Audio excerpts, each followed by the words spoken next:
स्मरण होय सकळ विद्यांचे अधिकरण तेची वंदो श्रीचरण श्री गुरूंचे ते नमस्कारोनी आता.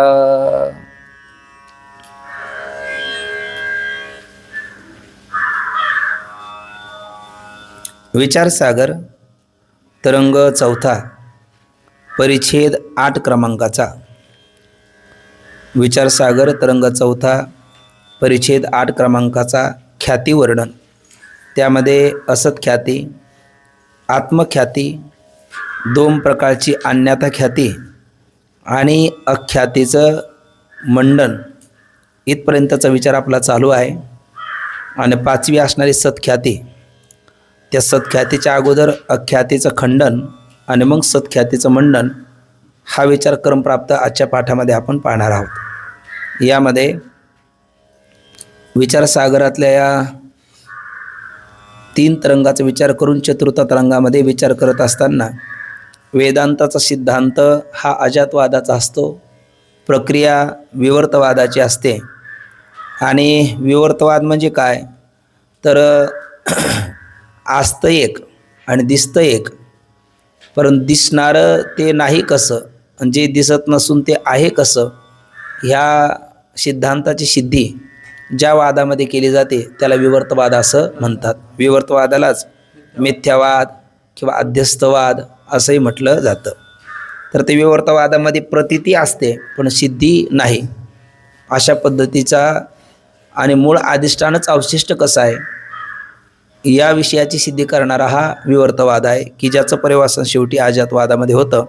विवर्तवादाचे वेदांत विश्वामध्ये जगप्रसिद्ध दृष्टांत म्हणजे रज्जू सर्प, शुक्ती रजत, स्थाणु पुरुष किंवा स्वप्न पदार्थ हे त्याची दृष्टांत आहे.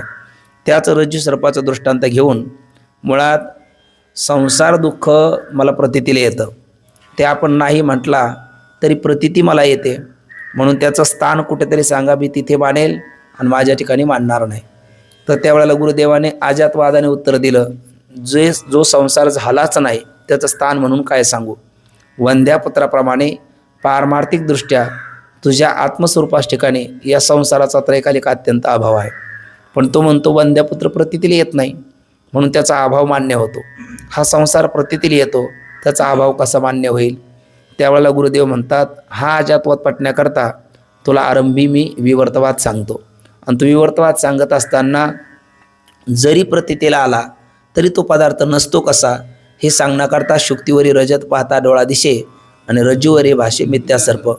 शुक्तीवरचं रजत प्रतीतीला आलं तरी त्याची शुक्तीची ठिकाणी सिद्धी नाही, रज्जूवरचा सर्प प्रतीतीला आला तरी त्याची सर्पाची सिद्धी नाही. तसं व्यष्टी समष्टी अहंकारादिबंध किंवा जगदंतवादी पदार्थ यांची आत्मा व ब्रह्मस्वरूपास ठिकाणी प्रतीतीला आली तरी त्यांची सिद्धी मात्र नाही. अशा पद्धतीचा हा विवर्तवाद सांगत असताना तो शिष्य काय बोलतो, हा रज्जू सर्पाचा दृष्टांतच मला नीट समजून सांगा. याचा अर्थ आपण जसं रज्जूवरच्या सर्पाला मिथ्या मानता तसे सर्वच त्याला मिथ्या मानत नाही. मग त्या रज्जूवरच्या सर्पाबद्दल कोण कोण काय काय संगती सांगतं हे पूर्व पक्षाच्या भूमिकेमध्ये जवळपास 5 ख्याती हा शिष्य सांगतो. तर त्यातली पहिली पाहिली आपण असत ख्याती. ती कोणाची, माध्यमिक मताची शून्यवादी बौद्धाची. आणि त्याचं म्हणणं काय, कार्य कारण आणि अधिष्ठान हे सर्वच काय आहे, शून्य आहे आणि कुठलाच पदार्थ कुठेच नाही, शून्यच परमतत्व आहे. ते जसं जगत रूपाने प्रतीतीला येतं तसं असतरूप शून्यरूप असणारा रज्जू हा सर्परूपाने प्रतीतीला येतो. कशाप्रमाणे, हे सगळं जगत वंद्यापुत्राप्रमाणे असद्रूप आहे, शून्यरूप आहे. तर त्याचं खंडन कोणी केलं म्हटलं आपण, आत्मख्यातीवाल्याने, अर्थात त्याचाच भाऊ क्षणिक विज्ञानवादी योगाचार बौद्ध. तो म्हणतो सर्वच जर शून्य आहे, वंद्यापुत्राप्रमाणे असत आहे, तर असतचे न प्रतीयत, असत असतं ते दिसत नसतं. वंद्यापुत्र असत आहे तो दिसत नाही, रज्जूवरचा सर्प असत असेल तर तोही दिसू नये, दिसतो त्या अर्थी तो असत नाही. आणि असत असून रज्जू सर्प जर दिसत असेल तर असत असणाऱ्या वंद्यापुत्राची सुद्धा प्रतीती आली पाहिजे, पण असत असणाऱ्या वंद्यापुत्राची प्रतीती येत नाही ना, मग रज्जूवरचा सर्प असत नाही. मग तुम्ही सांगा. तर त्यावेळेला क्षणिक विज्ञानवादी क्षणिक विज्ञानवादी योगाचार हा रज्जूवरच्या प्रतीतीला येणाऱ्या सर्पाची संगती सांगत असताना तो म्हणतो कार्य कारण अधिष्ठान हे बाहेर नाही तर सर्वाचा आकार असणारी बुद्धीच धरते. म्हणजे बुद्धी सर्पाचा आकार धरते आणि ती क्षणिक विज्ञान रूप असून तीच काय आहे, आत्मा आहे, असं आत्मख्यातीवाल्याचं मत झालं. तर त्यावरती प्राच्यनैयायिक अन्यथा ख्याती ज्यांचा अर्थाध्यास आहे ते म्हणतात हे विधान बरोबर नाही, कारण सर्पाचा आकार बुद्धीच धरते असं म्हणत असाल आणि बुद्धी जर क्षणिक आहे तर सर्पाची प्रतीती कशी यावी, क्षणभर यावी, क्षणिक यावी, बहुतकाल येऊ नये. पण अधिष्ठान रज्जूचं ज्ञान होत नाही तोपर्यंत तर त्याची बहुतकाल प्रतीती येतेच येते, म्हणून बुद्धीच सर्पाचा आकार धरते म्हणणं बरोबर नाही. आणि पुन्हा बुद्धीच काय आहे म्हणता तुम्ही, आत्मा आहे म्हणता. तर प्रत्यक्षामध्ये दोन प्रकार, एक अभिज्ञारूप आणि दुसरं प्रतिभिज्ञारूप. प्रतिभिज्ञा प्रत्यक्ष म्हणजे तोच हा, तो हा विठ्ठल बरवा, तो हा रे श्रीहरी पाहिला डोळे भरी, किंवा स्व अयम देवदत्त, तोच हा देवदत्त असं म्हणणं हे प्रतिभिज्ञारूप प्रत्यक्ष आहे. आणि कशी होती, एखादा व्यक्ती म्हणतो जो मी बालपणी आजोबाच्या मांडीवर खेळत होतो तोच मी माझ्या नातवाला खेळवत आहे, असं म्हणताना क्षणिक विज्ञानरूप बुद्धी जर आत्मा असेल तर तो आत्मा त्याच वेळेला नष्ट झाला, त्याच्यावर कितीतरी आत्मे झाले आणि गेले, मग तोच मी अशी प्रतिभिज्ञा होऊ नये. होते त्या अर्थी कोण आत्मा नाही, बुद्धी आत्मा नाही, असं आत्मख्यातीचं खंडन या अन्यथा ख्यातीवाले प्राच्यनैयायिकांनी केलं. मग म्हटले तुम्ही सांगा, तर प्राच्यनैयायिक म्हणतो त्यात अवघड काय, सत्य सर्पाचं स्थान कुठे आहे, वारुळावर, दूर जंगलात कुठेतरी वारुळ आहे, तिथे सत्य सर्पाचं स्थान आहे. तो दिसतो कुठे, फक्त इथे. म्हणजे सत्य सर्पाचं ज्ञानाचं काय बदललं, फक्त स्थान बदललं, म्हणजे त्यालाच म्हणायचं अर्थाध्यास. आणि सत्य सर्प वारुळावर आहे, सन्मुख रज्जूच ठिकाणी दिसतो, कशामुळे, उत्तरायण नेत्र दोषामुळे, असं त्याने विधान केलं. यावर त्याचाच बंधू नव्यनैयायिक चिंतामणी तो म्हणू लागला हे विधान बरोबर ठरणार नाही. का, तर मुळात वारुळावर सर्प नसून अनेक पदार्थ आहे, त्याचं ज्ञान न होताना सर्पाचं ज्ञान झालं कसं. आणि दुसरी गोष्ट म्हणजे दोषाने सामर्थ्य घटतं का वाढतं, सगळ्यांचा अनुभव आहे दोषाने सामर्थ्य घटतं. म्हणजे निर्दोष नेत्राला पडद्याच्या पलीकडचं दिसत नाही आणि भित्यादी पहाड पर्वत आदी प्रतिबंध असताना वारुळच तर सर्प सन्मुख रज्जू ठिकाणी दिसला, असं हे विधान उचित ठरणार नाही, म्हणून हे मत असंगत आहे. मग प्राच्यनैयायिक ज्यांचा अर्थाध्यास आहे ते नव्यनैयायिक ज्यांचा ज्ञानाध्यास आहे त्यांना विचारतात तुम्ही अन्यथा ख्याती मानत नाही का. म्हटले आम्ही अन्यथा ख्यातीच मानतो, पण आपल्यासारखा न्यायमतात हा अन्याय आहे ना, असं लोक म्हणतील असं आम्ही विधान करत नाही. मग तुमचं मत काय, तर अन्याचं म्हणजे रज्जूचं, अन्य रूपाने म्हणजे सर्परूपाने, रज्जू सर्परूपाने प्रतीतीला येतो, कशामुळे, नेत्रदोषामुळे. अशा पद्धतीचे अन्यथा ख्याती आम्ही प्रतिपादन करतो, मान्य करतो किंवा त्याचं विधान करतो. असा कोण बोलला, नव्यनैयायिक चिंतामणी. हेही मत आपल्याला थोडंसं बरं वाटलं, पण ज्यावेळेला पुढचे आख्यातीवाले बोललेत त्यावेळेला हे मत खंडित ठरलं.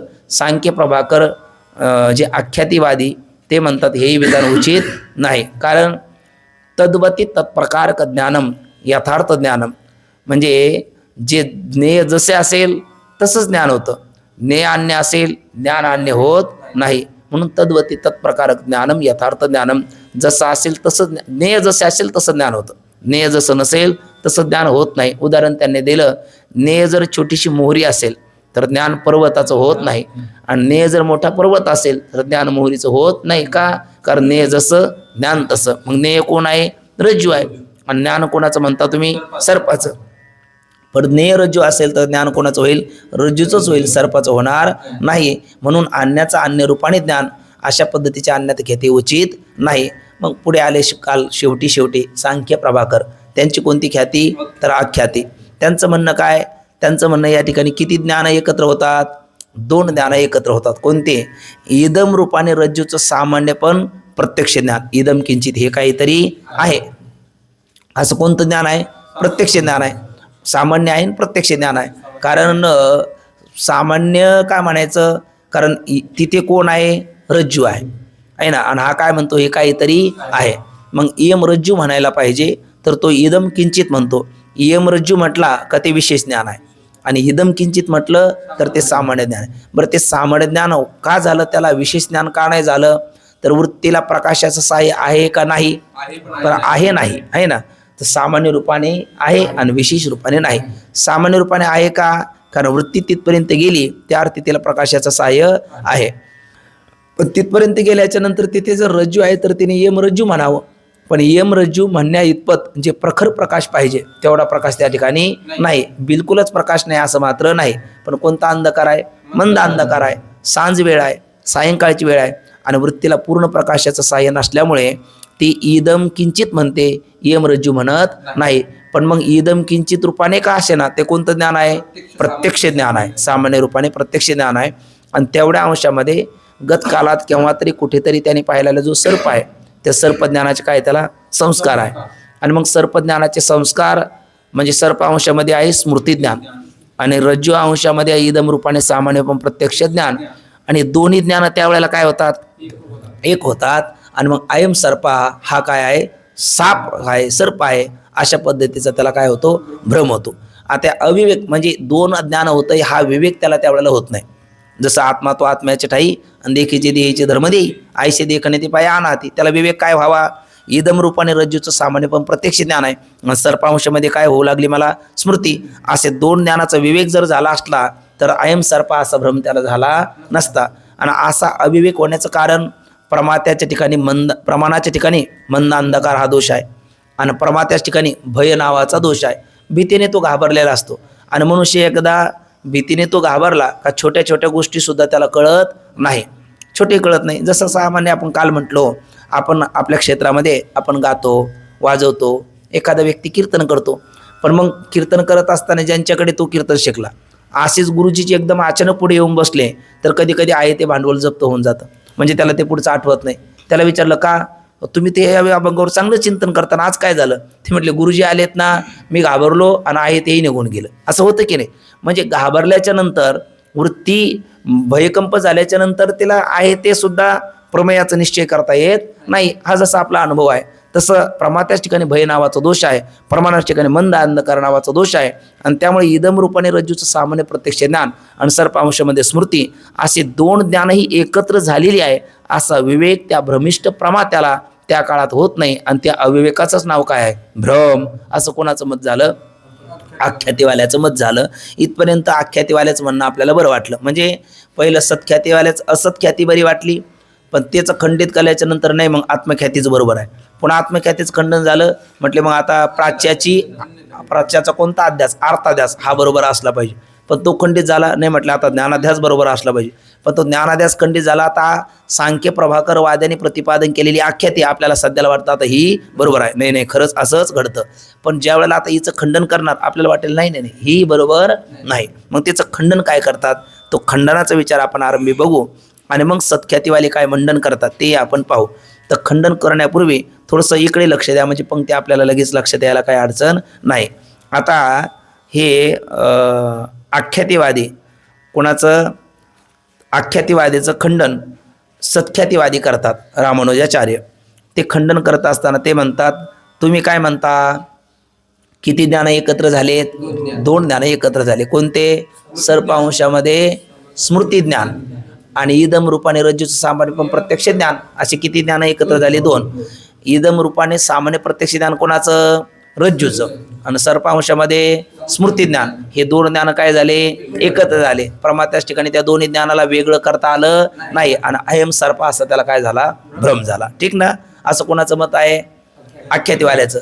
आणि असं तुम्ही बोलताना असंच तुमचं विधान आहे ना, असं कोण कोणाला विचारतंय? आख्यातीवाल्याला सत्ख्यातीवाले विचारतात. हो म्हटले असंच घडतं. तर ते म्हणतात हे तुमचं विधान बरोबर नाही.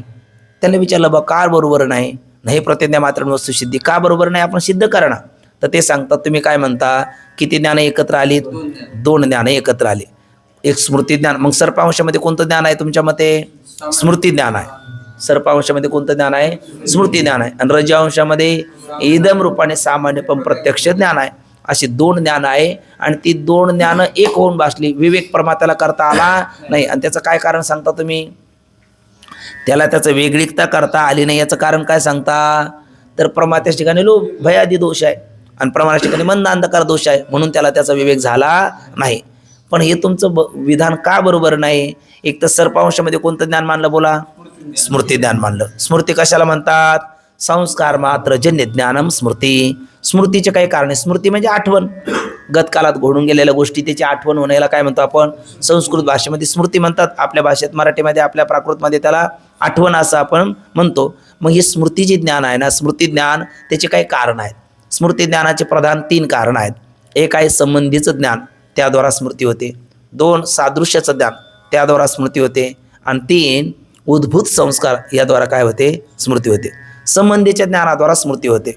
समोर एखादी व्यक्ती चालली, आपला मित्रच आहे जणू असं आपल्याला मागून वाटलं, आपण धावत जातो आणि त्याच्या पाठीवर थाप मारतो. तो म्हणतो काय हो? रामकृष्ण हरी. काय नाही. मग तुम्ही थाप का मारली? अहो मला वाटलं तेच आहे. ते कोण? आमचे मित्र. मग आता काय झालं? ते सादृश्याचं ज्ञान म्हणजे मागून, आता हे सादृश्याचं ज्ञान घ्या. मागून चालताना आपला मित्र जसा दिसतो तसाच हा व्यक्ती दिसला आणि आपल्याला पक्का निश्चय झाला की आपले मित्रच आहे. पण नंतर कळालं हे आपले मित्र नाही, दुसरीच कोणीतरी व्यक्ती आहे. पण अगोदर का तसं वाटलं? कारण आपल्या मित्राची चालण्याची ठेवण जशी आहे तशीच त्याची आहे. आपल्या मित्राने जसा पेहरावा पोशाख परिधान करतो तसाच तो आहे आणि त्यामुळे आपल्याला वाटलं की हा कोण आहे? आपला मित्र आहे. म्हणजे अशी आपल्या मित्राची स्मृती त्या व्यक्तीला बघून का वाटलं? सादृश्य. दोघाचं काहीतरी सादृश्य आहे. म्हणजे सादृश्य ज्ञानाद्वारा काय होते? स्मृती होते. संबंधीच्या ज्ञानाद्वारा देखील स्मृती होते. संबंधीचं ज्ञान कधी कधी पिता आणि पुत्र. पिता कोण आहे? जनक आहे. पुत्र काय आहे? जन्य आहे. आणि त्या दोघांमध्ये संबंध आहे कोणता? जन्यजनक भाव संबंध आहे. आणि आपल्याला त्या संबंधाचं ज्ञान सुद्धा आहे. आपल्याला त्या संबंधाचं काय पुन्हा ज्ञान आहे. मग पिता आणि पुत्र यांच्यामध्ये जन्यजनक भाव संबंध आहे. पिता जनक आहे, पुत्र जन्य आहे. त्या संबंधाचं आपल्याला ज्ञान आहे. आणि अशा वेळेला पुत्राला बघितलं का कोणाची आठवण होते? पित्याची. आणि पित्याला बघितलं का पुत्राची आठवण होते. का बरं? कारण जन्यजनक भाव संबंधाचं आपल्याला काय आहे? ज्ञान आहे. म्हणजे संबंधीच्या ज्ञानाद्वारा काय होते? स्मृती होते. आणि उद्भूत संस्काराद्वारा स्मृती होते.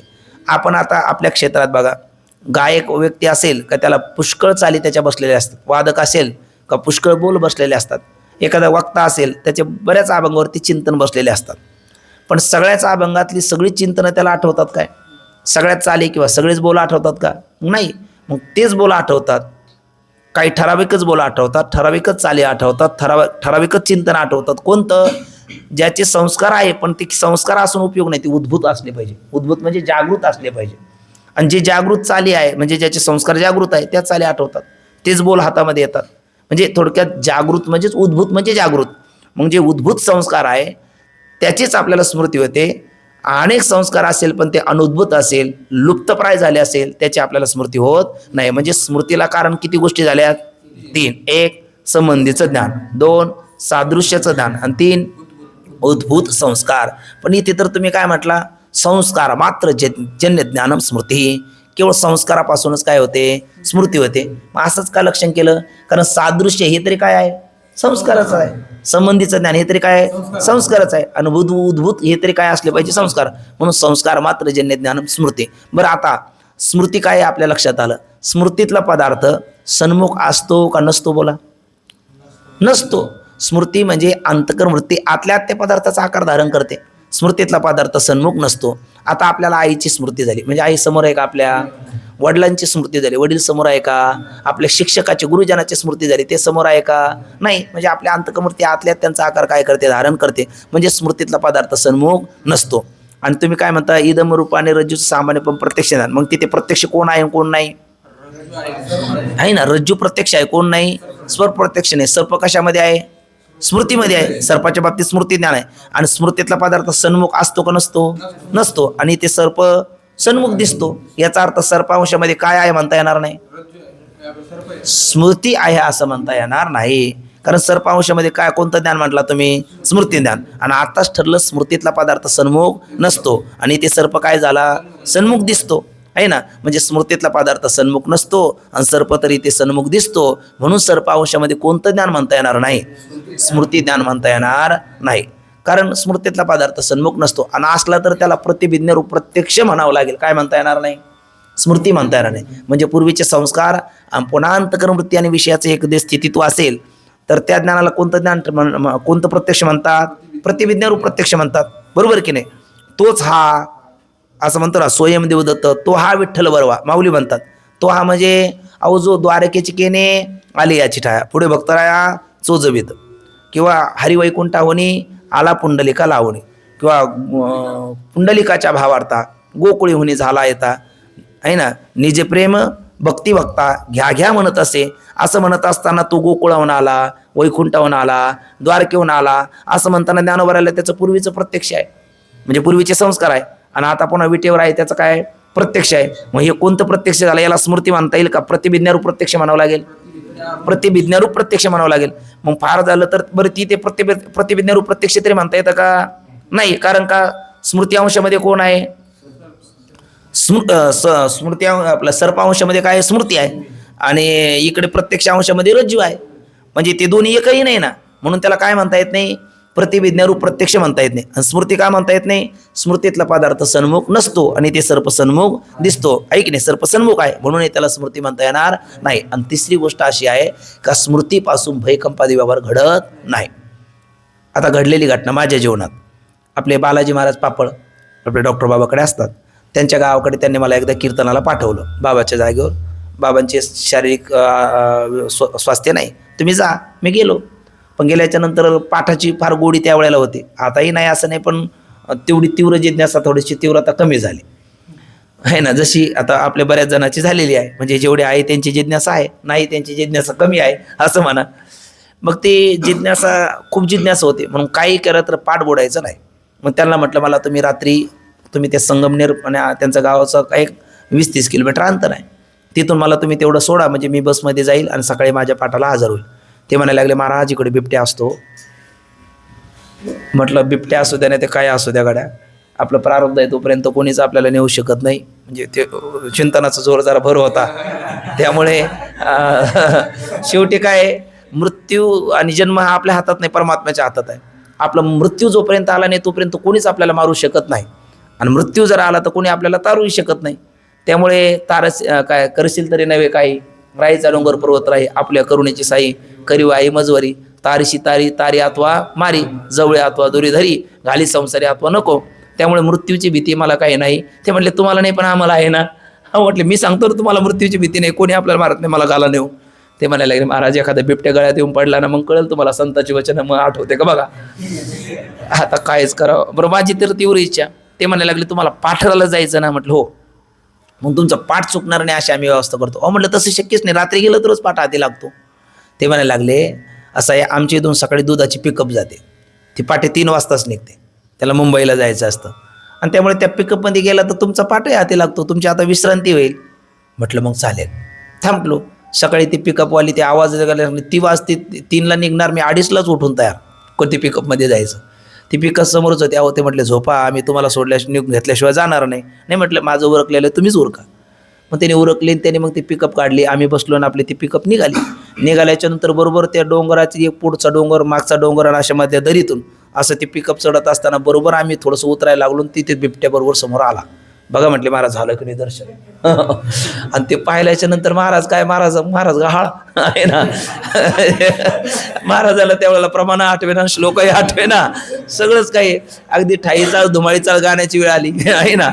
असा काही प्रकार झाला. ते म्हणले मी लोटलोट कापायला लागलो, डोळे पार विचित्र व्हायला लागले. ते म्हणले महाराज असं करू नका, रात्रीचे प्रमाण आठवा. मला प्रमाण काही आठवत नाही, आता समोर बिबट्या दिसतोय, आता काय करायचं. ते म्हणले काहीच करायचं नाही. म्हटलं मग तुम्ही तर मृत्यूची भीती मी तुम्हाला सांगत होतो ना, आता तुम्हाला कसं काय वाटे ना.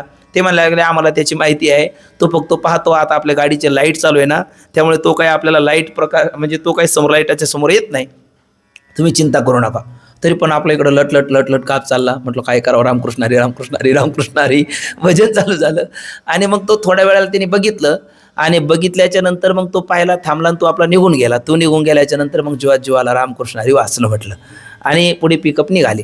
पिकअप निघाल्याच्या नंतर मग त्यांनी ते संगमनेरला सोडलं. तिथून आम्ही आळंदीला आलो, आळंदीवरून बाबाच्या पाठाला हजर झालो आहे ना. पण आता त्यावेळेला माझी काय गाळण झाली होती माझी मला माहिती आहे. आता सांगताना मी असतो तुम्ही असता, हो की नाही. मग आता सांगा त्या स्मृती, आता ही स्मृतीच आहे ना, घडलेल्या विषयाची काय आहे स्मृती आहे. मग आता ही स्मृतीचा अनुवाद मी करत असताना मला भीती वाटली का माझ्या अंगावर कापरा आलं? काहीच नाही. म्हणजे स्मृतीपासून भीती वाटत नसते आणि मनुष्य पळाय नाही करत नसतो. त्यावेळेला तर काच उडून पळायची वेळ होती. ते म्हणले पळायचा प्रयत्न करू नका, मग लगेच धरेल, गपचूप शांत बसा आहे ना. म्हणजे सांगायचं तात्पर्य काय, ज्या वेळेला वाहक पाहिला होता त्यावेळेला भीती वाटली आणि पलायनाचा विचार झाला. पण आता ती स्मृतीचा अनुवाद करत असताना भीती वाटते का पलायन करतो? भीती वाटत नाही, पलायन करत नाही. मग सर्पांशामध्ये पूर्व पक्षाच्या मते म्हणजे कोणाच्या आख्यातीवाद्याच्या मतामध्ये सर्पांशामध्ये कोण आहे? स्मृती आहे ना. मग स्मृतीपासून ज्या ज्या वेळेला स्मृती होते त्यावेळेला मनुष्याला भीती वाटते का पलायन करतो? काहीच करत नाही. आणि सर्पांशामध्ये तुमच्यामध्ये काय आहे? स्मृती आहे. सर्पांशामध्ये काय आहे? स्मृती आहे. मग सर्पांशामध्ये जर स्मृती असेल तर त्या वेळेला रज्जू ठिकाणी सर्प दिसला त्याला भीती वाटावी का? वाटू नये. पण त्याचा खर्जेचा साह्य लागे ना, पंचमचा पै लागे ना, साप सुद्धा म्हणता येईना त्याला, इतकी त्याची भीती झाली, म्हणजे भीती वाटली का नाही, आणि तो त्यावेळेला पलायन करण्याचा विचार करतो की नाही मनुष्य. मग सर्पांशामध्ये स्मृती म्हणण्याला अर्थ काय? कारण स्मृतीपासून भीती वाटत नाही, मनुष्य पलायन करत नाही, इथे भीती वाटते, इथे पलायन होतं. दुसरी गोष्ट, स्मृतीतला पदार्थ सन्मुख असत नाही. ज्याचा भ्रम निवृत्त झाला त्याला विचारावं, काय हो तुम्हाला सर्पांशामध्ये स्मृती झाली होती हो की नाही? तो काय म्हणेल? अहो स्मृती नाही, मी बघितला, मला दिसला, मी पाहिला, असा तो म्हणतो. म्हणजे स्मृतीपासून भीती वाटत नाही, पलायन करत नाही, इथे भीती वाटते तो पलायन करतो. स्मृतीतला पदार्थ सन्मुख असत नाही, इथे पदार्थ सर्प काय आहे? सन्मुख आहे. आणि वृत्तीला एक वेळेला दोन ज्ञान होत नाही. इथे किती ज्ञान मानले तुम्ही? दोन मानले. इदम रूपाने रज्जूचं सामान्य पण प्रत्यक्ष ज्ञान आणि सर्पांशामध्ये स्मृती ज्ञान, असे किती ज्ञान मानलेत? दोन ज्ञान मानले. आणि वृत्तीला एक वेळेला दोन ज्ञान होत नाही. चिडिया चावल्ले चिली विच मिली डाल, चिड़िया दो दो न बने, एक ले एक डाल, डाल तो भी डाल नहीं तो चावल तो भी डाल, कोई तो भी डाल, चिड़िया दो दो न बने, असं कबीरदासजी म्हणतात. दो आपल्याला सगळ्याला माहिती आहे. चिमणीने तांदळाचा दाणा घेतला, भुरकून उडाली, पुढे गेली, तिला तांदळाचा दाणा, त्या डाळीचा दाणा दिसला आणि तिने विचार केला. ती म्हणली बाई रोज सपक भात खाते, त्यात काही मजा नाही, आज डाळ भेटली, जरा खिचडी करून खाऊ. ती खाली उतरली आणि डाळीचा दाणा घ्यायला लागली. डाळीचा दाणा उचलायला लागली का तांदळाचा पडायचा, तांदळाचा उचलायला लागली का डाळीचा पडायचा. पण ती चिडिया ती सामान्य नाही, ती जरा जिद्दीच होती, आहे ना, जिद्दी होती. आम्हाला जिद्द हीच दौलत असा धडा होता शाळेमध्ये. ती जिद्दी होती. तिने ऐकलं होतं सिर्फ हौसले से कुछ नहीं होता, पंखों से उड्डाण होती है, कोशिश करने वाली की कभी हार नाही होती है. मग ती कधी माघार घ्यायला तयारच नाही. ती पुन्हा पुन्हा उचलायची, पण तांदळाचा उचलला का डाळीचा पडायचा, डाळीचा उचलला की तांदळाचा पडायचा. काय करावं तिला कळेना. तिची ती कृती पाहिली, ती तर माघार घेईना. मग कबीरदासजीने पाहिलं आणि ते तिला सांगतात, अबे चिडिया दो दो न बने, एक ले एक डाल, डाल तो भी डाल नाही तो चावल तो भी डाल, दो दो न बने. कारण तुझी चोच एक आहे, दोन तुला कशी घेता येईल. त्या चिडियाचं नाही चाललं. खरं तर ही चिडिया आहे ती, आहे ना. आपण सर्व आहेत, आपल्याला काय करा वाटतं? प्रपंचही करा वाटतो, परमार्थही करा वाटतो, दोन्ही करा वाटतं, दोन्ही नेटकं व्हावं असं वाटतं. आणि दोन्ही तर होत नाही, कारण तुकोबराने आपल्याला 3 वेळेला सांगितलं, प्रपंच परमार्थ संपादन दोन्ही, एकही निदानी न घडे त्या. तुका म्हणे त्याशी दोईकडे धक्का, शेवटी तो नलका माझी पडे. आणि एक राहिलं काय? प्रपंच परमार्थ संपादन दोन्ही, एकही निदानी न घडे, दोही पेवावरी ठेवू जात आहात, होय अपघात शरीराचा, असं म्हटलेलं आहे. आणि वस्तुस्थिती तर आपली अशीच आहे, दोन्ही दोन्ही व्हावा असं आपल्याला वाटतं, पण दोन्ही तर होत नाही. चला, तूर्त विषय तो आपला विषयांतराचा होईल. इथे काय तुम्ही किती ज्ञान मानायला लागलात? 2 ज्ञान मानायला लागला. इदम रूपाने रज्जूचं सामान्य प्रत्यक्ष ज्ञान, सर्पांशामध्ये स्मृती, असे 2 ज्ञान एकत्र होतच नाही.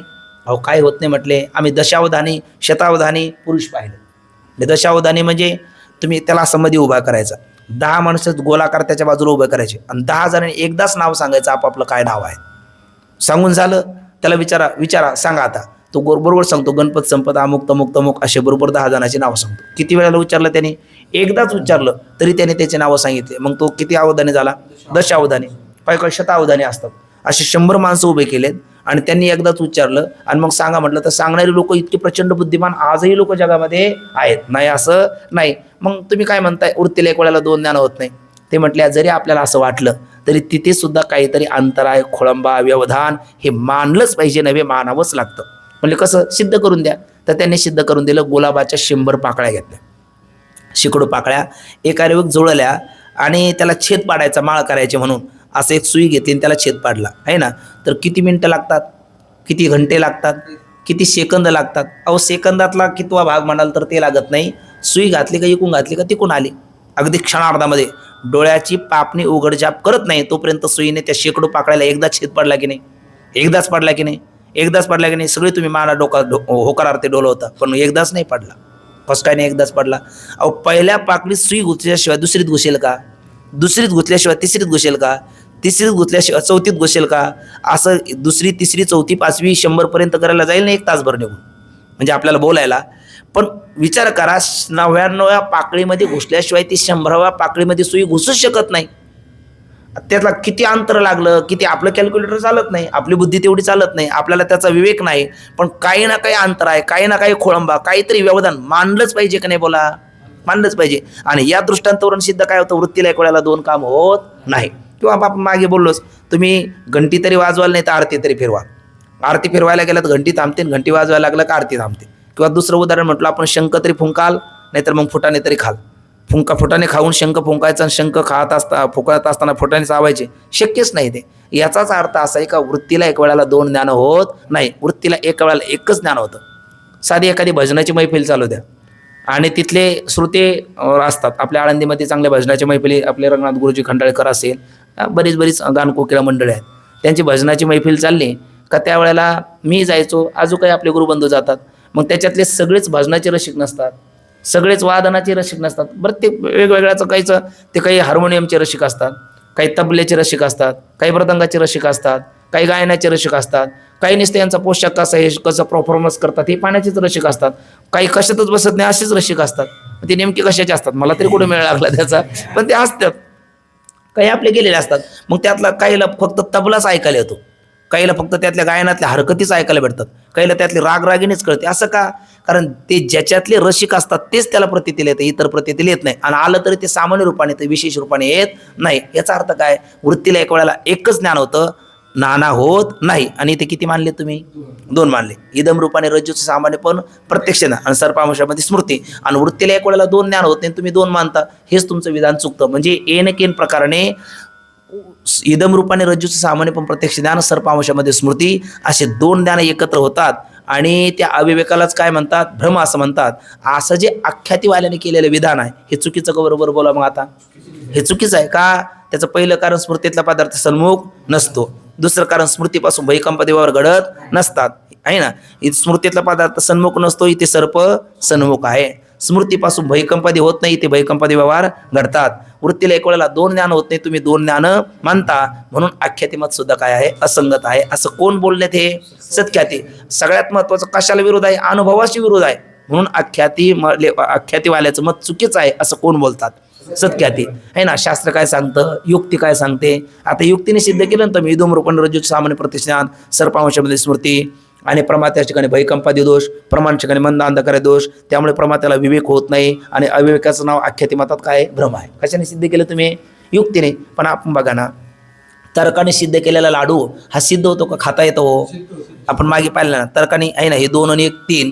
अरे तू किती 3 म्हण बाबा, आहे 2च. नाही पण बाबा काय ऐकायला तयार नाही. बाबाचा बाप म्हणतो, अगं बाळासाहेब म्हणतात ते बरोबर आहे. पण शेवटी मग बाळासाहेबाची आईन बाप लाडू खाता सर्वच संपवतात. बाळासाहेब म्हटले मला, ते म्हटले तर्काने सिद्ध केलेलं तुम्ही खाता आला का तो? माऊली म्हणतात, अनुमानाचे पैसे कळले की राहायचे काय, मृगजळाचे ओलांशी भूमिती मे. म्हणजे याचा अर्थ अनुमानाने गोष्टी सिद्ध केल्या म्हणजे त्या वास्तव अनुभवतात उतरतीलच असं मात्र नाही. तसं तुम्ही सिद्ध कराल, पण अनुभव आहे स्मृतीतला पदार्थ सन्मुख नसतो. अनुभव आहे वृत्तीला एक वेळेला दोन ज्ञान होत नाही, आणि अनुभव आहे स्मृतीपासून भयकंपादी व्यवहार घडत नाही. म्हणून आख्यातिमत असंगत आहे असं सत्ख्यातीवाले सांगतात. आपल्याला एक आशय लक्षात आला. आता पंक्ती त्या वाचून घेऊ. म्हणजे तरंग 4 आहे, परिच्छेद 8 क्रमांकाचा आहे, आणि त्याच्यामध्ये 4थी ख्याती कोणती? अख्याती. 4 नंबरची असणारी अख्याती. त्या अख्यातीचं मंडन झालेलं आहे, खंडन ते आपण आता पाहिलं. फक्त त्या पंक्ती आपण वाचून घेऊ. वाचू. यावर सत्ख्यातीवादी असा दोष देतात की, यावर म्हणजे कोणत्या ख्यातीवर? अख्यातीवर. कोण दोन देश देतात? सत्ख्यातीवाले दोष देतात. यावर सत्ख्यातीवादी असा दोष देतात की, सर्पांशामध्ये स्मृतिज्ञान मानले तर केवळ स्मृतीपासून भय वाटणे किंवा पळणे होणार नाही. आत्ताच मी माझ्या जीवनातला प्रसंग आपल्यासमोर ठेवला. त्यावेळेला त्या बिबट्या वाघाचं दर्शन झाल्याच्या नंतर काय काय अवस्था झाली ती आपण बोललो. आणि आता हसून सांगणारा हसतो ना, ऐकणाराही हसतो. मग त्यापासून आपल्याला स्मृती वाटली का भीती वाटली? आपल्या त्या स्मृतीपासून आता भीती वाटते का पलायन होतं? भीती वाटत नाही आणि पलायनही होत नाही. म्हणून म्हणतात, पूर्वी कधी अरण्यात वाघ बघून कालांतराने घरात बसलेल्या पुरुषास त्याचे स्मरण झाले की नाही आपल्याला आता स्मरण? मग स्मरण झाले असतात त्यास भय वाटते का? नाही. तो पळून जाण्याचा प्रयत्न करतो का? पाठ सोडून उठून पळाला का? उत्तर आहे नाही. असा अनुभव आहे. कोणाचा अनुभव आहे? आपला सर्वांचाच अनुभव आहे. असा अनुभव आहे. आणि सर्पज्ञानाच्या वेळी म्हणजे ज्या वेळेला आपल्याला सर्पाचा भ्रम होतो त्यावेळी तर पाहणारास काय वाटते? भीती वाटते. इतकी भीती वाटते त्याला की त्यावेळेला आहे ना, त्या माझे किती मोठा गायक असला ना, त्याचं पंचमचं त्याला म्हणा अशा असतं, तुम्ही प लावून दाखव, तुमचा प पंचम लईच गोड लागतो. ते म्हणेल मी पहिले जगलो तर मग तुला प लावून दाखवतो, आहे ना. त्यावेळेस तो पळ काढतो. म्हणून म्हणतात पाहणार. इथे तर मात्र ते म्हणतात काय अनुभव काय आहे? म्हणजे कालांतराने घरात बसलेल्या पुरुषास त्याचे स्मरण झाले तर त्यास भय वाटत नाही किंवा तो पळतही नाही. असा काय आहे? अनुभव आहे. आणि सर्प ज्ञानाच्या वेळी तर पाहणाऱ्याला काय वाटते? भय वाटते. आणि भय वाटून तो तिथून काय करतो? पळ काढतो. म्हणून सर्पांशामध्ये स्मृती म्हणणे योग्य नाही. अर्थात स्मृतीपासून भीती किंवा पलायन घडत नाही आणि ते भीती पलायन दोन्ही घडतं. म्हणून सर्पांशामध्ये कोण नाही? स्मृती नाही. सर्पांशामध्ये कोण नाही? स्मृती ज्ञान नाही. शिवाय दुसरं बाजूने सांगतात, शिवाय ज्या वेळेला रज्जूचे विशेष रूपाने स्पष्ट ज्ञान होते, हे अनुभवाच्या अंगाने सिद्ध करतात. पहिले काय झाले? आता ही युक्ती झाली आहे ना, किंवा अनुभूती झाली. ही पण स्मृतीपासून भयकंपातीबाबत घडत नाही. आणि पुन्हा आता सांगतात शिवाय, असं ही युक्ती म्हणा. युक्ती पहिले अनुभूती झाली, आता युक्ती देतात. युक्ती काय? तर ज्या वेळेला आपला भ्रम निवृत्त होतो ना, आपल्याला रज्जूवर सर्प भासला, आपल्याला माहिती आहे ज्याच्या अज्ञान भासतं ते त्याच्या ज्ञानाने निवृत्त होतं. रज्जूचं आपल्याला यमरज्जू रूपाने ज्ञान झालं आणि भ्रम निवृत्त झाला. तर तितक्या वेळात आपल्याला कोणी त्रयस्थाने विचारलं त्या भ्रमच्याचा निवृत्त झाला त्याला, का हो तुम्हाला रज्जूच्या इदम रूपाने रज्जूचं सामान्य पण प्रत्यक्ष ज्ञान होतं, हे तो मान्य करेल. पण त्याला म्हणू सर्पांशामध्ये स्मृती होते, तर तो म्हणेल का स्मृती होती? नाही हो, मी प्रत्यक्ष बघितला. आणि स्मृतीतला पदार्थ सन्मुख नसतो आणि सर्प तिथे सन्मुख दिसला म्हणून काय नाही? सर्पांशामध्ये स्मृती म्हणणं योग्य नाही. ठीक ना? शिवाय ज्या वेळेला रज्जूचे विशेष रूपाने स्पष्ट ज्ञान होते त्यावेळी सर्वांस असे वाटते की मला रज्जूची ठिकाणी सर्पाची मिथ्या प्रतीती झाली होती, मला सर्पाची स्मृती झाली होती, असे कोणासही वाटत नाही. बरं, त्याला म्हटलं तुला स्मृती झाली होती ते मान्यही करत नाही ना. ज्याला म्हटलं तुम्हाला सर्पांशामध्ये स्मृती झाली होती, हो की नाही, तो मान्य करेल का? कारण त्याला माहिती आहे स्मृतीतला पदार्थ सन्मुख नसतो आणि सर्प मी प्रत्यक्ष बघितला म्हणून सर्पांशामध्ये स्मृती होते हे म्हणणं विधान उचित नाही. दोन कारणं. एक तर स्मृतीपासून भयकंपादी वाटत नाही आणि दुसरं कारण म्हणजे स्मृतीतला पदार्थ सन्मुख असत नाही आणि ते स्मृतीतला पदार्थ म्हणावं तर तो सन्मुख दिसू नये, तो सन्मुख दिसतो म्हणून सर्पांशामध्ये स्मृती नाही. आणि शिवाय तिसरं कारण काय? वृत्तीला एक वेळेला दोन ज्ञान होत नाही, ते आता सांगतात. ह्या अनुभवावरून भ्रमकाली सर्पाची स्मृती म्हणता येणार नाही. दुसरे असे की हा सर्प आहे असे एकच ज्ञान मानले पाहिजे. तुम्ही किती ज्ञान मानले? ते दोन. इदम रूपाने रज्जूचं सामान्य प्रत्यक्ष ज्ञान आणि सर्पांशामध्ये स्मृती, असं नाही. तर हा सर्प आहे असं किती ज्ञान मानलं पाहिजे? एकच ज्ञान मानलं पाहिजे. का बरे? कारण एकाच वेळी अंतकरणात प्रत्यक्ष आणि स्मृती. प्रत्यक्ष कोणाचं? इदम रूपाने रज्जूचं सामान्य पण प्रत्यक्ष ज्ञान आणि स्मृती कोणाची? सर्पांशामध्ये स्मृती ज्ञान. अशी दोन ज्ञाने होत नसतात. म्हणजे का? त्याचं उत्तर ते पटवून देतात तर्काने. शतावधाने म्हणजे शेकडो पुरुषाचं एकदाच वेळेला त्याला ज्ञान होतं, किंवा आपण म्हटलो दशावधाने. मग शतावधानी पुरुषास एकाच काली अंतकरणात अनंत ज्ञाने होतात असे वाटते मात्र का? होते वाटते मात्र, पण असं होत नाही. का बरं? ते सिद्ध करतात. पण त्यातही सूक्ष्म कालाचे अंतर आहे. कसे? आपण जो उदाहरण दिलं ते गुलाबाच्या फुलाच्या शेकडो पाकळ्या एकावर एक जुळून आहे ना, एकावर एक जुळून त्याला सुईने भोग पाडले तर सर्व पाकळ्याला एकदम भोग पडले असे दिसते. एकदमच छेद पडला त्या सर्व पाकळ्याला असं आपल्याला दिसतं, वाटतं, पण तसं होत नाही. का बरे? पण प्रथम पाकळीचा छेद झाल्याशिवाय दुसऱ्या पाकळीचा छेद कसा होईल का? बोला, होणार नाही. असा विचार मनात आला तर सूक्ष्म कालाचे त्या ठिकाणी व्यवधान मानावे लागते. व्यवधान म्हणजे अंतर आहे ना, अंतर किंवा खोळंबा काहीतरी मध्ये तरी अंतर आपल्याला मानावंच लागतं. या एकंदर कारणावरून आख्यातीवाद्याचे मत कसे आहे? हो, असंगत आहे. आता आख्याती मतही असंगत आहे. आपल्याला ते सुसंगत वाटलं होतं, आता तेही असंगत. पुन्हा धीर खसला. मग या रज्जू सर्पाच्या बाबतीत कोणतं मत सुसंगत आहे ना? मग आता हे खंडन कोणी केलं? सत्ख्यातीवाल्याने. मग सत्ख्यातीवाल्याला विचारलं, बाबा ठीक आहे, आख्यातीवाले म्हणतात आमचं मत जर खंडित आहे तर असे नका, पण तुम्ही तरी काय मत योग्य आहे ते सांगा, असं कोणाला बोलतात? सत्ख्यातीवाल्याला. मग आता सत्ख्यातीवाले काय बोलतात बघा. आता ही सत्ख्याती जी आहे ना, हे सद्गुरू आपले साधक हृदय संजीवनी डॉक्टर बाबा एक दोन वाक्यात सत्ख्यातीबद्दल अगोदर सांगत असतात. आपण मागे बघितलं, नास्तिक आणि आस्तिक असं जगामध्ये दोन वर्ग आहेत. नास्तिको वेदनिंदका, जे वेदाची निंदा करतात आपण त्यांना नास्तिक म्हणतो, आणि जे वेदाला श्रुतीला प्रमाणाला मानतात त्याला आपण आस्तिक म्हणतो. वेदमार्गी मुनी गेले त्याची मार्गे चालिलो, हे कोण आहेत? आस्तिक आहेत. आणि वेदमार्गे मुनी गेले त्या मार्गे न चालिलो, उलट देवधर्म सांधी पडले सकळ, विषयी गोंधळ गाजत असे आहे ना, ते कोण झाले? मग नास्तिक. बरं, त्या आस्तिकामध्ये किती प्रकार असतात? पुन्हा दोन प्रकार असतात. एक श्रौत आस्तिक आणि दुसरा तार्किक आस्तिक. श्रौत आस्तिक कोणाला म्हणतात?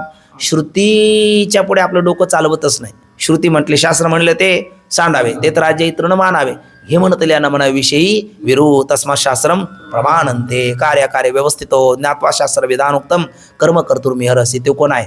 श्रौत आस्तिक आहे ना. आणि तार्किक आस्तिक म्हणजे अर्ध जरतीय न्यायाने शास्त्राला स्वीकारणारा.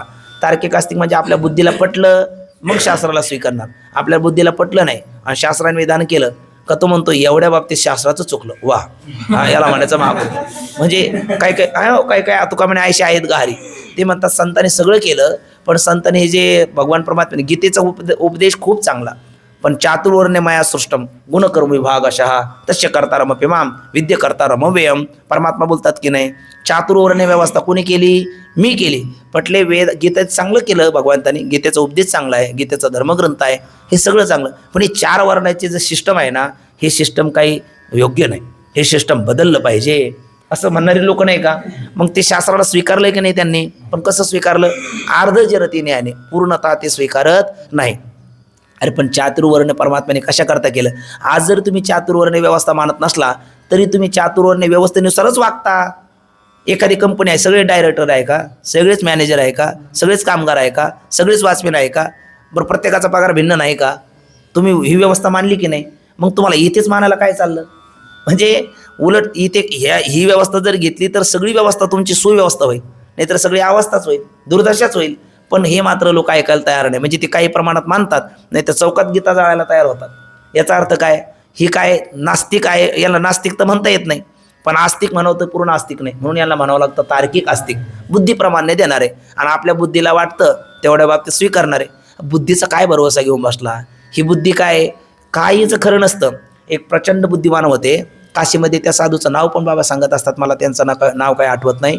इतके बुद्धिमान होते, इतके 4 वेद 6 शास्त्र 18 पुराण सगळे त्यांच्या बुद्धीत होते. कोणत्या वेदातलं कुठलं काय वचन आहे ते तात्काळ ते सांगायचे. परंतु एकदा रस्त्याने येत होते, काशीच्या बोळ्या फार छोट्या आहेत, आपल्या पंढरपुरामध्ये बघा तशा बोळ्या काशीच्या आहेत. आणि त्या बोळीतून फार झालं तर 2 माणसं फार कष्टाने थोडासा असा कानं वगैरे होऊन जाऊ शकतात अशी माणसं. त्यातून एक सांड पळत येत होता. हे इकून आपले पाठ घ्यायला चालले होते आणि तो पळत येत असताना मग सगळे म्हटले धावा. तो येत असताना ते पाहिजे बघितल्याच्यानंतर आता काय करता तिथे एक इलेक्ट्रिक पॉवरचा पोल होता आणि वेगात त्या बैलाकडे बघून इकडे सरकायला गेले. तो लागला मस्तिष्कावर. तर मस्तिष्काची स्मृतीचा कप्पा आहे, मेंदूचा भाग आहे, त्याच्यावर झाला आघात आणि ते स्मृतीभ्रंश त्याला जाणला. त्यानंतर त्यांना किती खावं आणि काय खावं हेही कळायचं नाही. ते खात असताना इतकं खायचे का ते देत असताना किती खायचे, म्हणजे त्याला ते विवेकच राहिला नव्हता. काय खायचं आणि किती खायचं काही नाही, कारण ती स्मृतीचंच ते म्हणजे निर्णय घेणारा जो कप्पा असतो, बुद्धी आहे, तीच चळली. आणि नंतर इतकं खायचे का कोणीतरी त्याच्याकडून ताट काढून घेतलं का मग ते खाणं बंद व्हायचं आणि नंतर त्यांना भयंकर त्याच्या वेदना व्हायच्या आणि मग गडबडा जमिनीवर लोळायचे. म्हणजे एवढा मोठा विद्वान असला का एका क्षणामध्ये त्याची बुद्धी अशी होऊ शकते ना. काय त्या बुद्धीचा भरोसा घेऊन बसला तुम्ही? म्हणजे ही बुद्धी कधी साथ देईल आणि कधी निघून जाईल याची काय शाश्वती आहे? त्यामुळे आपलं सर्वस्व समर्पण असलं पाहिजे कोणाला? शास्त्राला. कारण शास्त्र तर आपल्या कल्याणाकरताच बोलतं. बरं कुठलंही जे शास्त्राच्या नावाखाली शस्त्र असेल तो विचार सोडून द्या, पण अहितापासून काढी हित देऊनी वाढविती नायगा श्रुती पर्वती माऊली जगा, किंवा आपले संत विचार, हे खरं आपलं काय शास्त्र आहे. पण ते पूर्णतः स्वीकारण्याची तयारी असली पाहिजे. पण काही लोक पूर्णतः स्वीकारत नाही, लागू पुरता उतारा, जेवढा आपल्याला उपयोगाचं आहे, जेवढा आपल्याला पसणार आहे ते घेतात आणि बाकी मात्र ते म्हणतात एवढ्या बाबतीत मात्र हे काही बरोबर नाही. आपल्या आता इतकं स्पष्ट बोलावी की न बोलावं हा प्रश्नच आहे. पण आपल्यासुद्धा संत वाङ्मयामध्ये आपण कीर्तना प्रवचनाला कोणती अभंग घेतो जे आपल्याला सुलभ पडेल, ज्याच्यात आपण बसतो, जे आपल्या अंगलट येत नाही असेच अभंग घेतो. आणि देती घेती तेही नरका जाती अशा अभंग कीर्तनाला कोण घेती? मुचकी काहीतरी एखादे महात्मा बोटर मोजणे इतके तेही त्याचा थोडक्यात विचार करतात, फारसा त्याचा ओपो करायला तयार होत नाही. म्हणजे कोणता आस्तिकपणा झाला? एक प्रकारचा तार्किक आस्तिकपणा झाला ना, आहे ना. म्हणजे पूर्णतः शास्त्र प्रमाणाला पूर्णतः स्वीकारणारी मोजकीच लोक आहे. आणि काही तर त्याला श्रौत आस्तिक म्हणावं का तार्किक आस्तिक म्हणावं का नास्तिक म्हणावं हेच कळत नाही. का नास्तिक म्हणावं हेच कळत. नास्तिक म्हणावं तर तसं त्यांचं वर्तन दिसत नाही. बरं श्रौत आस्तिक म्हणावं तर श्रुतीला पूर्णतः स्वीकारत नाही. तार्किक आस्तिक म्हणावं तर ते प्रायः फार तर्क करताना दिसत नाही. पण हे रामानुजाचार्यांच्या बाबतीत अशी स्थिती आहे, त्याला नास्तिक तर म्हणता येत नाही. आणि पूर्णतः श्रौत आस्तिक म्हणावं तर श्रुती प्रतिपादित केवळ अद्वैताचा सिद्धांत ते स्वीकारत नाही. ब्रह्मसत्यम जगन्मिथ्या जीव ब्रह्म नापर हा सिद्धांत त्यांना मान्य नाही. मग त्याला तार्किक आस्तिक म्हणावं का नेमकं काय म्हणावं. म्हणजे सद्गुरू बाबांचं वाक्य आहे, हे रामानुजाचार्यांचं मत म्हणजे सुवर्ण पात्रामध्ये झाकून ठेवलेली विष्ठा आहे. इतकं ते भयंकर असं वाक्य आहे. म्हणजे विष्ठा आहे, पात्र कशाचं आहे, सुवर्णाचं आहे, पण आत काय आहे, विष्ठा आहे. सांगा बरं, घ्यावं का ते आहे ना. सुवर्ण पात्रामध्ये झाकून ठेवलेली विष्ठा म्हणजे असं हे मत घातक आहे. म्हणजेच काय घातक आहे याचा अर्थ, त्याला आपण काय म्हणतो, डोळ्यामध्ये धूळ झोकणारं असे काही विधानं असतात ना, तशा पद्धतीचं हे मत आहे. किंवा त्याला म्हणतो आपण उघड शत्रू बरा का झाकलेला मित्राच्या रूपात आलेला शत्रू बरा. उघड शत्रू बरा, कारण त्याचा प्रतिकार तरी करता येतो. पण मित्राच्या रूपात असलेला शत्रू पाठीत खंजीर खूप असतो, ते आपल्याला कसं आपल्याला घातपात करतो हे आपल्याला कळत नाही. तसं घातक मत कोणाचं आहे, हे रामानुजाचं इथं जगत सत्यवाद्यांचं हे मत आहे. कारण सत्य आहे, पण सत्यमेव जे आहे ते आपल्या भारतीयाचं संविधानच आहे. सत्य संकल्पाचा दाता नारायण तुकोबरायचं विधान आहे. सत्यम ज्ञानम अनंतम ब्रह्म असं श्रुतीचं वचन आहे. पण सत्य किती असते, एकच असते. आणि ते कोण आहे फक्त, तो काय म्हणे, तू चिखरा एरवा उगा पसारा, लटकेची साच दावेली अचळ, पीडितशे काळ किती म्हणू, है ना. सत्य तू सत्य तू सत्य तू विठ्ठला, कागा हा दावेला जगदाकार. म्हणजे परमात्माच सत्य आहे, बाकी सर्व मिथ्या आहे. आणि त्यांच्या मतामध्ये मिथ्या काय आहे, उत्तर आहे यांच्या मतामध्ये मिथ्या शब्द हा मिथ्या म्हणणं हे सुद्धा काही मिथ्या आहे. म्हणजे इतकं त्यांच्या मतामध्ये सगळंच काय सत्य आहे. आणि त्यामुळे पहिली असत्ख्याती, दुसरी आत्मख्याती, तिसरी अन्यथा ख्याती, चौथी अख्याती. याही मते या ख्यातीचा निश्चय जर आपण केला तर तो पतनालाच कारण आहे. पण तो इतका तीव्र गतीने पतन करणारा नाही जितका पतनाला कारण ठरणारा हा सत्ख्यातीवाल्याचा निश्चय आहे. सत्ख्यातीवाल्याचा निश्चय जर आपण केला तर भयंकर तीव्र गतीने आपलं पतन होणार आहे. आणि तो इतक्या खोलगरतेत जाईल का त्याचं उत्थान होणं पुन्हा संभवनीय नाही. त्यामुळे बरीच सत्ख्याती अशी आहे का जवळजवळ यांचं मत अनिर्वचनीय ख्यातीसारखंच दिसतं. म्हणजे रज्जूचं सामान्य ज्ञान आणि विशेष अज्ञान यामध्ये काय होतं, भ्रम होतो. हे कोण म्हणतो, आपणही म्हणतो, तेही म्हणतात. बरं, रज्जूच्या विशेष अज्ञानात प्रतीती, विशेष अज्ञानात प्रतीती आणि विशेष ज्ञानात निवृत्ती आपण मानतो, तेही मानतात. सामान्य ज्ञानात भ्रम होतो, विशेष अज्ञानात, सामान्य ज्ञान विशेष अज्ञानात भ्रम होतो, पूर्ण अज्ञानात होत नाही, पूर्ण ज्ञानात होत नाही. ह्या सगळ्या प्रक्रिया त्यांच्या आपल्या काय समान आहे. परंतु ते म्हणतात अंतर काय एवढंच आहे. तुम्ही त्याला काय म्हणता, मिथ्या म्हणता, आणि आम्ही त्याला काय म्हणतो, सत्य म्हणतो. काय फरक एवढंच आहे. आता एवढंच आहे का, जमीन आसमानचं अंतर आहे. अरे सत्य म्हटलं म्हणजे सगळं गेलं ना, आहे ना. पण ते म्हणतात फरक फारसा काय एवढाच आहे. बरं, ते म्हणतात आम्ही पटवून देऊ शकतो तुम्हाला. रज्जूवरचा सर्प काय आहे, शुक्तीवरच्या जगत, रज्जूवरचा सर्प, स्थानूवरचा पुरुष, स्वप्न जगत सगळंच सत्य आहे. मिथ्या नावाची वस्तू या जगात दुसरी काही नाहीच आहे. सगळंच काय आहे, सत्य आहे. त्यांना विचारलं कसं, ते म्हणतात बघा तुम्हीच सांगा हे जगत कशापासून बनलं. आपण काय बोलणार, तुम्ही तरी बोला ना. मी जर तुम्हाला बोललो हे जगत कशापासून बनलं तर पंचमहाभूतापासून बनलं. देह तव पाचाचे झाले, कर्माच्या गुणी गुंतले, बहुतसे चाकी सुधले, जन्ममृत्यूच्या पंचमहाभूताचा गोंधळ केला एके ठाई मेळ, लावेला सबळ अहंकार त्या पाठी. मग जगत कशापासून बनलं, पंचमहाभूतापासून बनलं. पिंडी ते ब्रह्मांडी, पिंड देह स्थिती, ब्रह्मांडी पसारा, हरविण सारा व्यर्थ भ्रम. म्हणतात की नाही नाथ बाबा, जे पिंडात आहे तेच ब्रह्मांडात आहे. मग पिंड तो देह तो पाचाचा आणेला उसना, शेखी ज्याचा त्याशी देणे आहे. म्हणजे पंचमहाभूताला शेवटी हा देह आपल्याला विलीन करावा लागतो की नाही. मग देह जर पंचमहाभूताचा आहे, जगत कशाचं बनलेलं आहे, पंचमहाभूताचं. बरोबर श्रुती सांगते इदम द्रव्यम पांचभौतिकम इदम शब्दोदितम जगत. हे सगळं जगत कोणाचं कार्य आहे, पंचमहाभूताचं कार्य आहे. मग प्रत्येक पदार्थामध्ये पंचमहाभूत आहे की नाही, बोला. प्रत्येक पदार्थ पंचमहाभूताचेच बनलेले आहे. फरक एवढा आहे का काही विग्रहामध्ये देहामध्ये एखाद्या भूताचं आधिक्य असतं तर बाकी भूताचं न्यूनपणा असतो. काही भूतामध्ये 2 भूताचा अधिक आहे, काहीमध्ये 3चा अधिक आहे, काहीमध्ये 5चाही समानता आहे. पण पंचमहाभूताचे अवयव नाही असं मात्र नाही. प्रत्येक शरीर हे कशापासून बनलेलं आहे, श्री येते ती शरीरा, दह्यमानात देहा, क्षीण होणारं शरीर आणि ते जळून भस्म होणारा देह हा कशाचं बनलेला आहे, पंचमहाभूत. जगतच मुळात पंचमहाभूताचं बनलेलं आहे. आता खे गच्छती खगा, आकाशामध्ये विचरण करणारे कोण, पक्षी. यांच्यामध्ये आकाश तत्वाचं काय आहे, आधिक्य आहे. जलामध्ये राहणारे जलचर जलतत्वाचं आधिक्य आहे. काही जलात राहतात, स्थलातही राहतात. आता खेकडे, बेडूक, सर्प हे जलातही राहतात, स्थलातही राहतात. मग काय म्हणावं लागेल, जल आणि स्थल या दोन्ही तत्वाचं, भूतत्व आणि जलतत्वाचं त्यांच्यामध्ये काय आधिक्य आहे. आपण जलामध्ये किती काळ राहू शकतो, म्हणजे इथून वर म्हटलं तरी किती काळ राहू शकतो, आहे ना. तो बोथट होऊन जाईल ना. म्हणजे आपल्यामध्ये स्थल तत्वाचं भूतत्वाचं काय आहे, आधिक्य आहे. पण असू द्या कमी अधिकपणा असेल, पण पंचमहाभूतापासूनच प्रत्येक पदार्थ बनलेला आहे. मग आता बोला, रज्जू कशापासून बनलेली आहे, पंचमहाभूतापासून. आणि सर्पतरी कशापासून बनलेला आहे, पंचमहाभूत. रज्जू तरी कोण, पंचमहाभूतच आहे. सर्पतरी कोण, पंचमहाभूत आहे. मग रज्जूमध्ये जसे सत्य अवयव रज्जूचे आहे तसे सर्पाचे नाही का, आहेच का, पंचमहाभूतापासूनच बनलेला आहे ना. मग रज्जू देशामध्ये जसे सत्य अवयव रज्जूचे आहे तसेच कोणाचे आहे, सर्पाचे आहे. मग रज्जू देशस्थित जे सत्य सर्पाचे अवयव आहे, ज्या वेळेला आपल्याला रज्जूचं इदम किंचित सामान्य रूपाने ज्ञान असतं, इदम किंवा अहम न जानामी विशेष रूपाचं अज्ञान असतं, त्या रज्जू देशस्थित सत्य सर्पाच्या अवयवामध्ये काय होतो, क्षोभ होतो. क्षोभ म्हणजे बेकार होतो. आणि सत्य सर्प त्यावेळेला उत्पन्न होतो.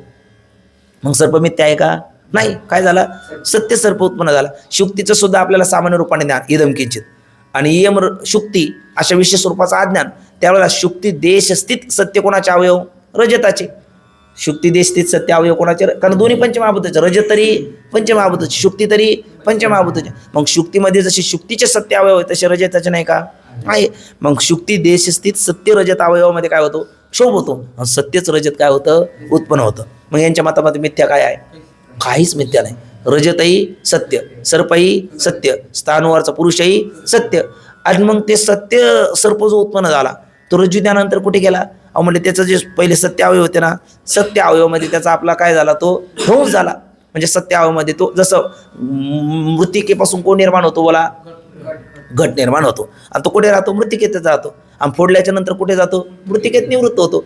तसं रज्जू देशस्थित जे सर्पाचे सत्य अवयव आहे त्यामध्ये क्षोभ निर्माण झाला, म्हणजे विकार झाला, सत्य सर्प उत्पन्न झाला. आणि ज्या वेळेला आपल्याला रज्जूचं ज्ञान झालं त्यावेळेला तो सर्प काय झाला, रज्जुरूप झाला आहे ना. त्याचा आपल्या अवयवामध्ये काय झाला, ध्वंस झाला. म्हणून तो सर्प मिथ्या नाही. मिथ्या आहे का, नाही. कसा आहे, सत्य आहे. मग काय मिथ्या आहे, काहीच मिथ्या नाही. काय आहे, सर्व सत्य आहे. वेडे तुम्ही, ब्रह्मसत्यम जगन मिथ्यान जीव ब्रह्म नापरा, काहीतरी बडबड करता. हां, उचलली जीभ लावली टाळ्याला, तुमच्या जीवेला काय हाड आहे का, काही बोलता.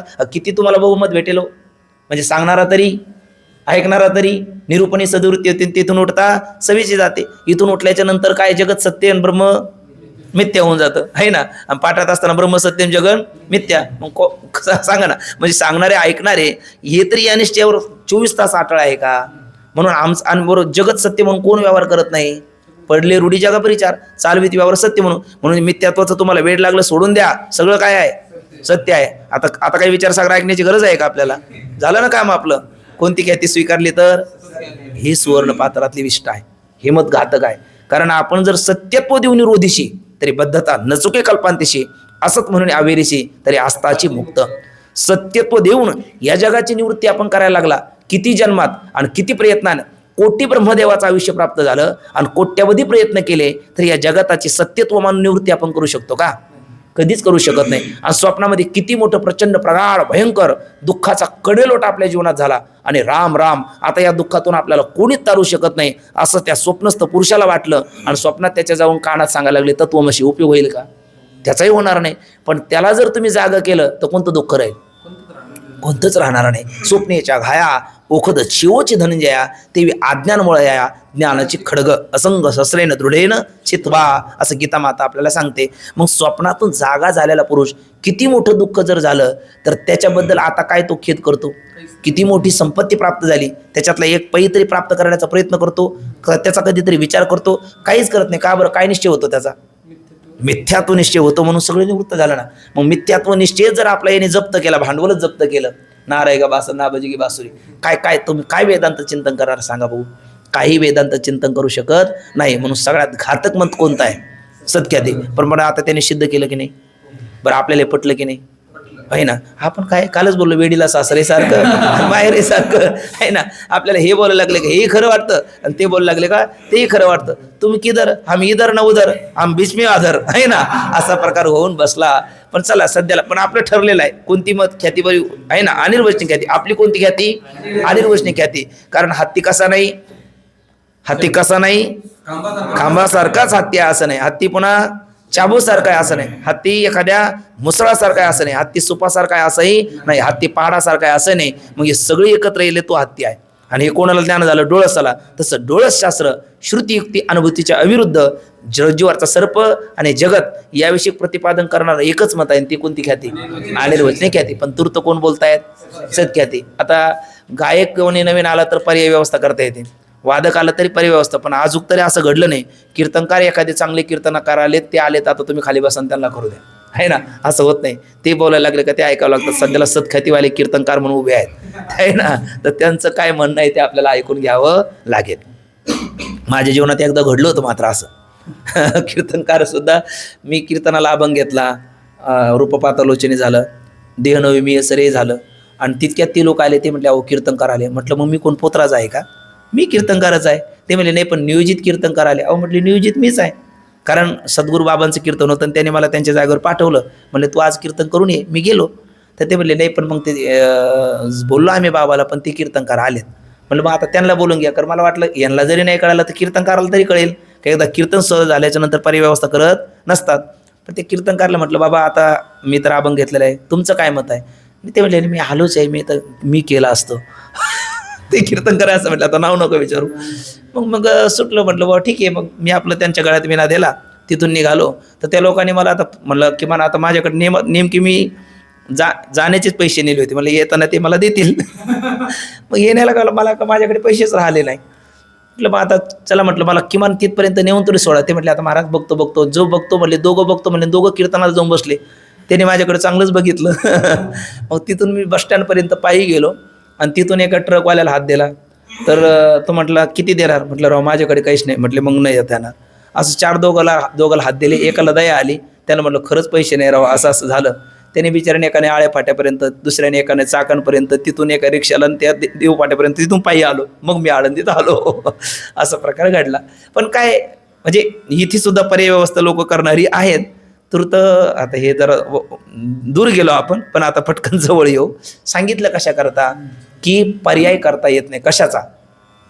कीर्तनकाराचा पर्याय करता येत नाही. तसं इथे कीर्तनकार कोण आहे सध्याला? सत्ख्याती. मग सत्ख्यातीचं मंडन काय हे तर आपल्याला ऐकून घ्यावं लागेल. आणि त्याचा आशय तर आपण पाहिलेला आहे. फक्त ते मंडन काय अगदी कमी वेळामध्ये आपण त्यांचं वाचून घेऊ आणि मग ते अरे बापरे त्यांचंही खंडन आपण उद्या करू, पण मंडन तेवढं वाचून घेऊ धावतं. कोणती ख्याती बोला? सत्ख्याती. कोणत्या मताने? कोणाची? रामानुजाचार्य. कोणता वाद? जगत सत्यवाद आहे ना. कोणता वाद यांचा? जगत सत्यवाद. यांच्या वादात मिथ्या काय?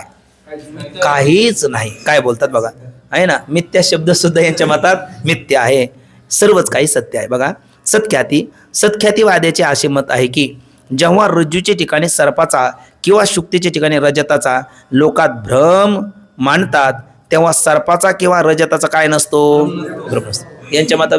कारण भ्रम म्हणलं का मिथ्या आलं ना, आणि यांच्या मतात मिथ्या काहीच नाही, म्हणून तो भ्रम नसतो. मग काय असतं ते म्हणतात आम्ही सांगतो. त्यावेळेला रज्जूचे किंवा शुक्तीचे ठिकाणी सर्प किंवा रजत सत्यच उत्पन्न होते. कसे उत्पन्न होते? ते सत्यच उत्पन्न होते. कारण जगातील सर्व पदार्थ कशाचे बनलेले आहेत? पंचमहाभूतापासून उत्पन्न होतात. म्हणजे सांगायचं काय? सर्व जगत कशाचं बनलेलं आहे? पंचमहाभूताचं बनलेलं आहे. म्हणून म्हटलं आपण इदम द्रव्यम पांच भौतिकम. कारण सर्व पदार्थाचे अवयव कशापासून बनतात? पंचमहाभूतात आहेत. सर्वच पदार्थाचे अवयव कशात आहे? पंचमहाभूतात आहे. म्हणजे पंचमहाभूतात सगळ्याच पदार्थाचे अवयव आहे, कारण सगळेच पदार्थ पंचमहाभूतापासून बनलेले आहेत. म्हणून रज्जू देशामध्ये जसे सत्य अवयव कोणाचे आहे? रज्जूचे आहे. तसेच कोणाचे आहे?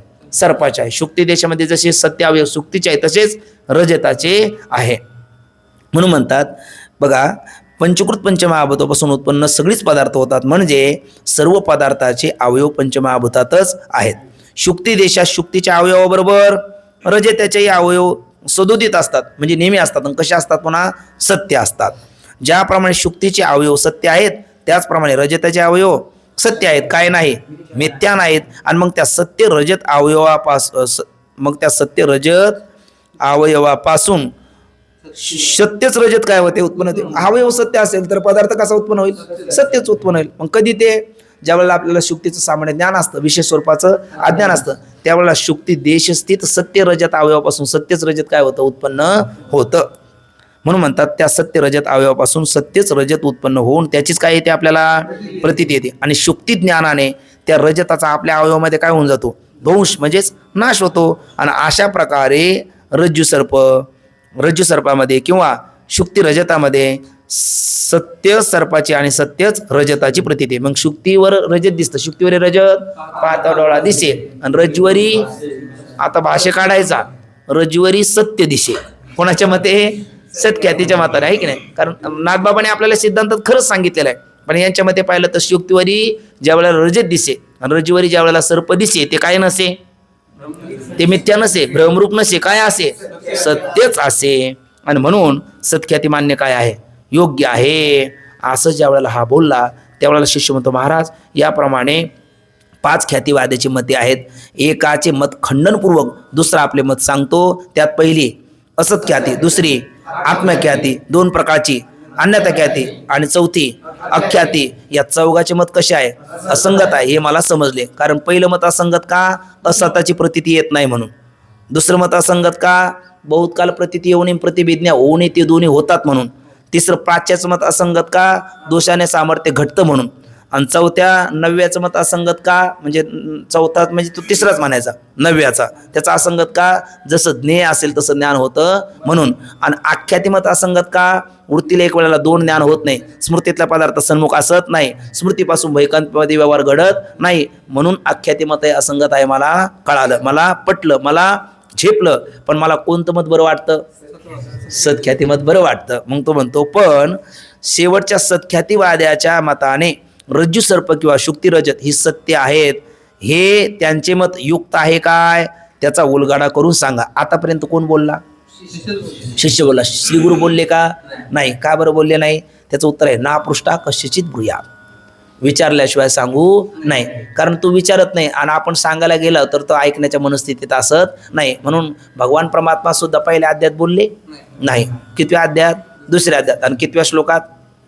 दुसऱ्या अध्यायातला साधारण 11वा श्लोक आहे ना. अशुचानन वशस्तुम प्रज्ञा वादंश भासस्य गतासुंच नानुसोचिंती पंडिता. तिथपर्यंत अर्जुनच बोलतो.